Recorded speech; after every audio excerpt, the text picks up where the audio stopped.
Hello everyone. तो ये हमारी ब्लड फिजियोलॉजी का टॉपिक नंबर 10 है, इम्यूनिटी एंड एलर्जी। ठीक, ये जो टॉपिक है इम्यूनिटी एंड एलर्जी ये थोड़ा बड़ा सा है, तो इसको हमने कुछ सब टॉपिक्स में बांटा है। देखिए, सबसे पहले हम जनरल आइडिया लेंगे इम्यूनिटी क्या होती है और उसकी टाइप्स क्या होते हैं। उसके बाद हम देखेंगे site and formation of lymphocytes, primary and secondary immune response, antibodies and their action, T cells और आखिरी में हम एलर्जी देखेंगे। ठीक, तो स्टार्ट करते हैं सबसे पहले एक जनरल आइडिया इम्यूनिटी का।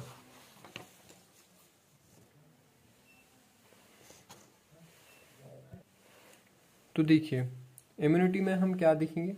इम्यूनिटी में हम सबसे पहले देखेंगे कि इम्यूनिटी दो टाइप की होती है। एक तो होती है इन्नेट इम्यूनिटी, दूसरी होती है एडाप्टिव इम्यूनिटी।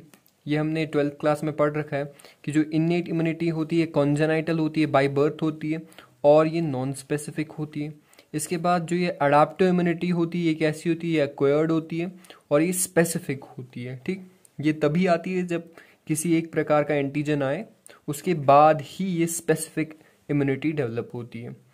तो इसके बाद जो ये एक्वायर्ड या अडाप्टिव इम्यूनिटी है ये और दो टाइप की होती है, एक तो ह्यूमरल और सेल मीडिएटेड। ह्यूमरल क्या होती है, जो बी सेल से हमें इम्यूनिटी मिलती है उसको हम ह्यूमरल कहते हैं, और जो टी सेल से हमें इम्यूनिटी मिलती है उसको हम सेल मीडिएटेड कहते हैं।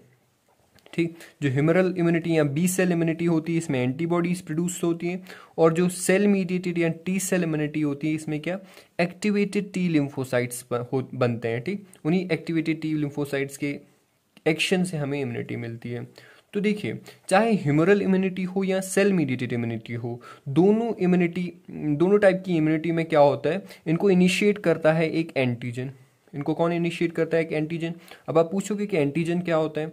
एंटीजन क्या होता है, antigen high molecular weight protein या पॉलीसेकेराइड होता है, जिसमें क्या होता है, जिसमें एपिटोप्स होते हैं। व्हाट आर एपिटोप्स, एपिटोप्स होते हैं रेगुलरली रिकरिंग मॉलिक्यूलर ग्रुप्स। ठीक, एक मॉलिक्यूलर सीक्वेंस जो रेगुलरली रिपीट हो रही होती है वो होते हैं किसमें, एंटीजन में। तो हमने यहाँ तक क्या देखा, इन्नेट इम्यूनिटी, एक्वायर्ड या अडाप्टिव इम्यूनिटी, उसकी और दो फर्दर टाइप्स, ह्यूमरल और सेल मीडिएटेड इम्यूनिटी। ठीक, इसके बाद हमें क्या देखना है, इसके बाद देखिए कैसे बनती है ये बी लिम्फोसाइट्स और टी लिम्फोसाइट्स जो हमें ह्यूमरल और सेल मीडिएटेड इम्यूनिटी प्रोवाइड कराते हैं। ठीक, देखिए, सबसे पहले हमने इससे पहले भी पढ़ा था हीमोपोइसिस में कि बोन मैरो में क्या होती है, कुछ प्लूरिपोटेंट स्टेम सेल्स होती हैं जो डिवाइड करते हैं into myeloid progenitor cell and lymphoid progenitor cell. अगर आपने हीमोपोइसिस वाला वीडियो नहीं देखा है तो पहले आप उसको देखिए, उसके बाद आपको ये वाला टॉपिक अच्छे से समझ आएगा। तो क्या होता है, बोन मैरो में होती हैं प्लूरिपोटेंट स्टेम सेल्स। उन प्लूरिपोटेंट स्टेम सेल्स से क्या बनती है, दो टाइप की सेल्स बनती है, या तो लिम्फॉइड प्रोजेनेटर सेल या तो myeloid progenitor cell. Myeloid progenitor cell से फर्दर क्या बनती है, माइलॉइड प्रोजेनेटर सेल से अगर इरिथ्रॉइड सीरीज फॉलो होगी तो आरबीसीज बनती है। अगर ग्रैनुलोसाइट मोनोसाइट सीरीज फॉलो होगी तो ग्रैनुलोसाइट्स और मोनोसाइट्स बनते हैं। और उसके बाद अगर मेगा कैरियोसाइट सीरीज फॉलो होगी तो क्या बनती है, प्लेटलेट्स बनते हैं। अब रही लिम्फॉइड प्रोजेनेटर सेल। देखिए, लिम्फॉइड प्रोजेनेटर सेल से डेवलपिंग बी सेल और डेवलपिंग टी सेल बनती है। पहला सवाल अगर आपसे पूछा जाए, बताइए जो टी लिम्फोसाइट्स हैं और बी लिम्फोसाइट्स हैं ये बनती कहाँ पे है। चाहे टी लिम्फोसाइट्स हो या बी लिम्फोसाइट्स हो, दोनों बोन मैरो में बनती है। ठीक, इसके बाद क्या होता है, जो बी लिम्फोसाइट होती है वो मैच्योर भी कहाँ पे होती है, ये सारा हमारा क्या है, बोन मैरो है, तो वो मैच्योर भी होती है बोन मैरो में। उसके बाद मैच्योर होने के बाद वो जाती है सेकेंडरी लिम्फॉइड ऑर्गन जैसे स्प्लीन एक्सेट्रा में। ठीक, इसके बाद जो टी लिम्फोसाइट्स हैं, जो टी लिम्फोसाइट्स है वो कहाँ जाती है, वो जाती है थाइमस में, और थाइमस के बाद वो वहां पे मैच्योर होके क्या बनती है, मैच्योर टी लिम्फोसाइट्स। इसीलिए इनका नाम है टी लिम्फोसाइट्स, क्योंकि ये मैच्योर कहाँ पे हो रही है, थाइमस में मैच्योर हो रही है। ठीक, वही हमने यहाँ पे देखा बी लिम्फोसाइट्स का फॉर्मेशन हो रहा है कहाँ पे, बोन मैरो में। टी लिम्फोसाइट्स का भी फॉर्मेशन हो रहा है बोन मैरो में, जबकि मैच्योरेशन बी लिम्फोसाइट्स का बोन मैरो में हो रहा है और टी लिम्फोसाइट्स का थाइमस में हो रहा है। इतना समझ आ गया। इसके बाद देखिए primary and secondary immune response. अब क्या हुआ, हमारे पास एक एंटीजन है। ठीक, ये पहली बार हमारी बॉडी में आया है, तो हमारी बॉडी के पास कोई भी मेमोरी नहीं है कि इसके साथ क्या करना है, किस प्रकार की एंटीबॉडीज बनानी है। तो सबसे पहले जो एंटीबॉडीज बनेंगी, जो सबसे पहले एंटीबॉडीज बनेंगी, उन एंटीबॉडीज के बनने में टाइम लगेगा, क्योंकि हमारी बॉडी को पहले जांचना परखना है कि किस प्रकार का एंटीजन है। उसी प्रकार की एंटीबॉडीज बनाएंगी। ठीक, तो जो प्राइमरी इम्यून रिस्पॉन्स होता है, जो पहली बार आता है, वो क्या होता है, उसके आने में टाइम लगता है, उसके आने में टाइम लगता है, और वो क्या होता है, उसकी पोटेंसी भी कम होती है।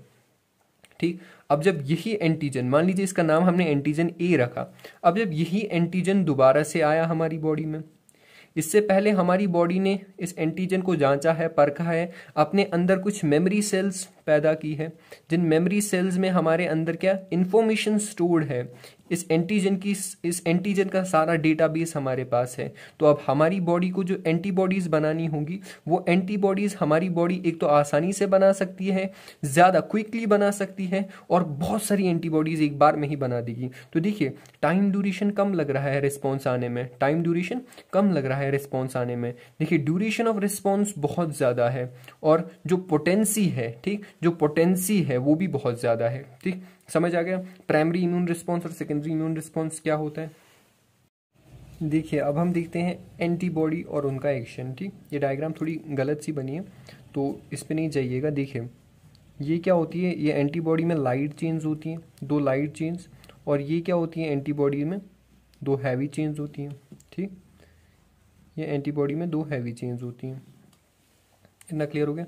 बीच में देखिए डाइसल्फाइड बॉन्ड्स होते हैं या डाइसल्फाइड ब्रिजेस होती हैं।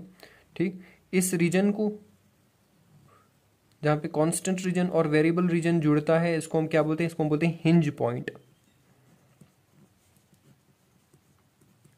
हिंज पॉइंट, ठीक, ये क्या होती है, यहाँ पे एंटीजन बाइंडिंग साइट्स होती है जहाँ पे एंटीजन बाइंड करता है। ठीक, एंटीबॉडी को हम H2L2 से भी रिप्रेजेंट कर सकते हैं, जो दिखाता है कि H2 मतलब 2 हैवी चेन्स, L2 मतलब 2 लाइट चेन्स। ठीक, ये याद रखिएगा, ये कांस्टेंट पोर्शन होता है, ये वेरिएबल पोर्शन होता है। ठीक है, अब एंटीबॉडीज जो है हमारे अंदर कौन कौन सी एंटीबॉडीज है, IgG, IgA, IgM, IgD और IgE।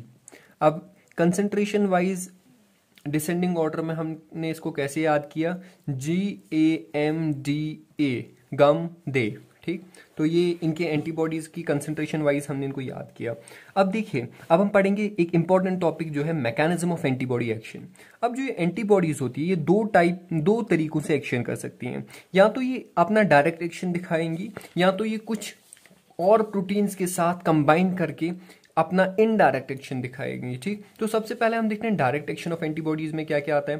तो डायरेक्ट एक्शन ऑफ एंटीबॉडीज में आता है, एक तो आता है लाइसिस, यानी क्या, ये एंटीबॉडी उस एंटीजेनिक सब्सटेंस जिसपे एंटीजन होगा उसके साथ कंबाइन होके उसका लाइसिस करा सकती है, रप्चर ऑफ द एजेंट, या तो न्यूट्रलाइजेशन करा सकती है, यानी उसकी टॉक्सिक साइट्स को कवर कर सकती है, या तो एग्लूटिनेशन होगा, यानी एंटीजन एंटीबॉडी रिएक्शन होगी जिससे एक क्लम्प बनेगा। ठीक, जिसको फिर रिमूव किया जाएगा, या तो प्रेसिपिटेशन होता है, यानी जो वो सब्सटेंस होगा उसको सर्कुलेशन में प्रेसिपिटेट किया जाएगा और फिर उसको एक्सपेल आउट किया जाएगा, कहां से, बॉडी से। ठीक, तो ये डायरेक्ट एक्शन में हमने क्या क्या पढ़ा, लाइसिस, न्यूट्रलाइजेशन, एग्लूटिनेशन, प्रेसिपिटेशन। इनके नाम याद रखिएगा, चाहे तो एल नैप से इसको याद कर सकते हैं। ठीक, एल नैप से इसको याद कर सकते हैं। इनडायरेक्ट एक्शन में क्या आता है, complement system of antibody action, ये बहुत ही इंपॉर्टेंट है। तो क्या होता है ये कॉम्प्लीमेंट सिस्टम, इस कॉम्प्लीमेंट सिस्टम में और 20 टाइप की प्रोटीन्स जो है वो असेस करते हैं एंटीबॉडी एक्शन में और एनहांस करते हैं क्या, इस एंटीबॉडी की वर्किंग। तो क्या होता है, देखिए एंटीजेनिक साइट पे एंटीबॉडी है, इसका कांस्टेंट पोर्शन अनकवर्ड है। कांस्टेंट पोर्शन हमने देखा था, ये वाला पोर्शन क्या होता है, कांस्टेंट पोर्शन, और ये वाला पोर्शन क्या होता है, वेरिएबल पोर्शन।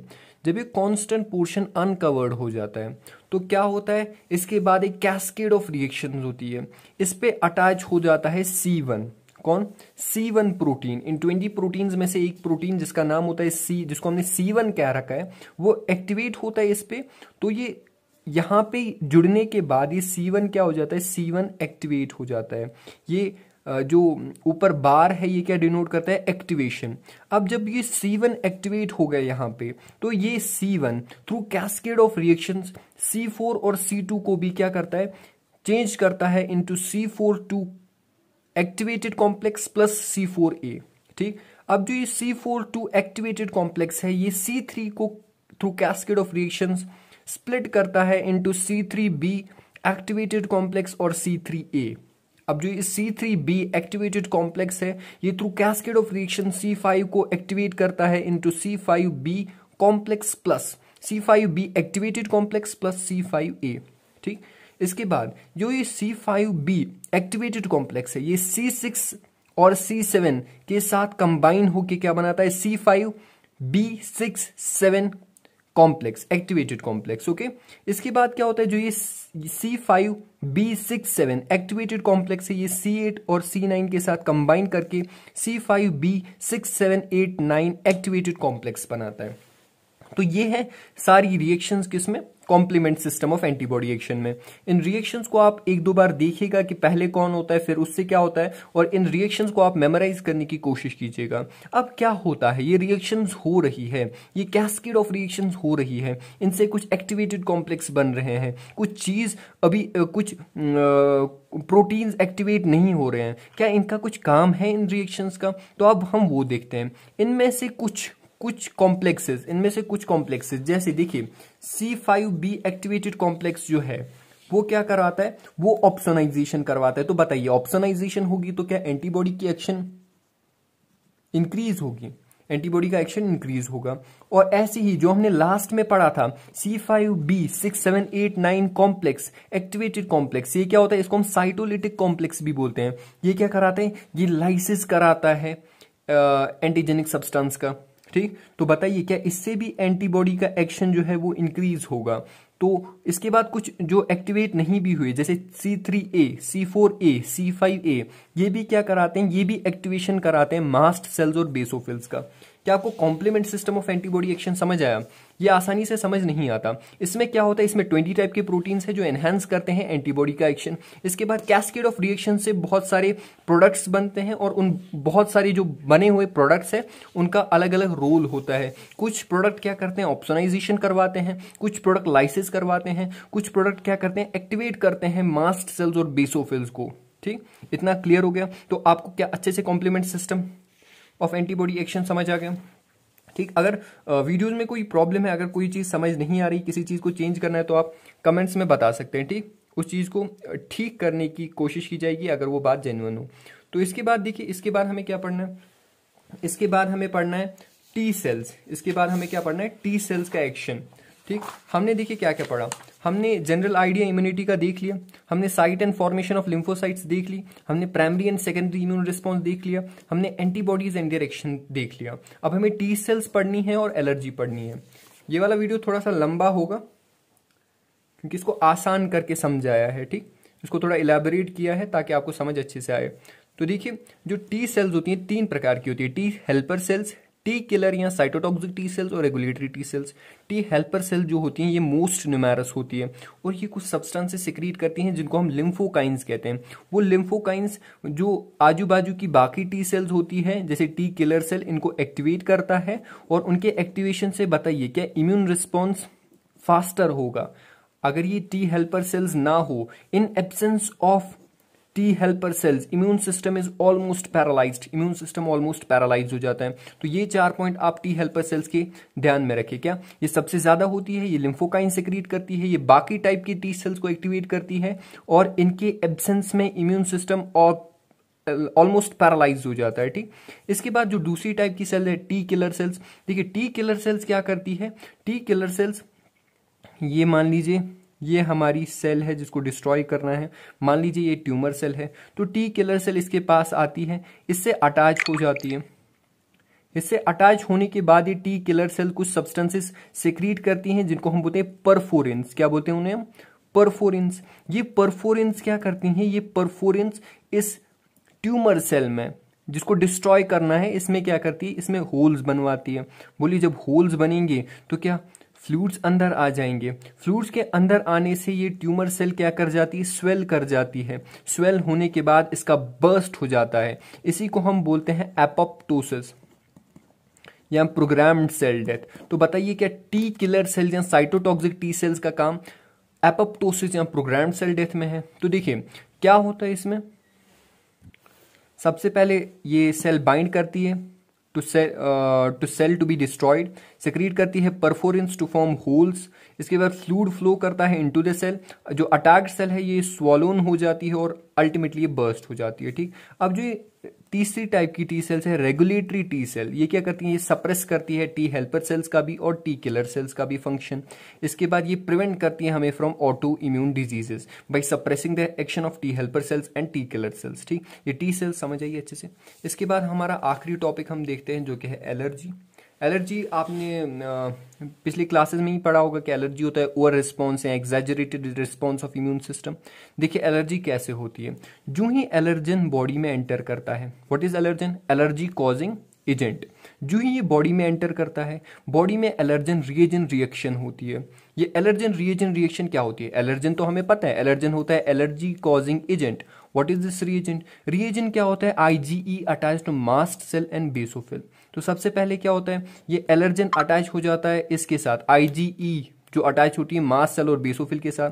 जब ये कॉम्प्लेक्स बनता है, एलर्जन रिएजन कॉम्प्लेक्स जब बनता है, तो इसके बनने से क्या क्या रिलीज होता है, histamines, eosinophils and neutrophil chemotactic substance और हेपारिन। ठीक, histamine, eosinophil and neutrophil chemotactic substance and heparin. इसके बाद डिफरेंट टाइप्स की एलर्जी होती है, जैसे एनाफिलिक्सिस, यूट्रिकेरिया, हे फीवर और एज्मा। इसमें आप दो पॉइंट्स याद रखिए कि एनाफिलिक्सिस में क्या होता है, एलर्जन एंटर करता है सर्कुलेशन में। देखिए जो ही एलर्जन सर्कुलेशन में एंटर करेगा तो ये एलर्जन रिएजन रिएक्शन होगी।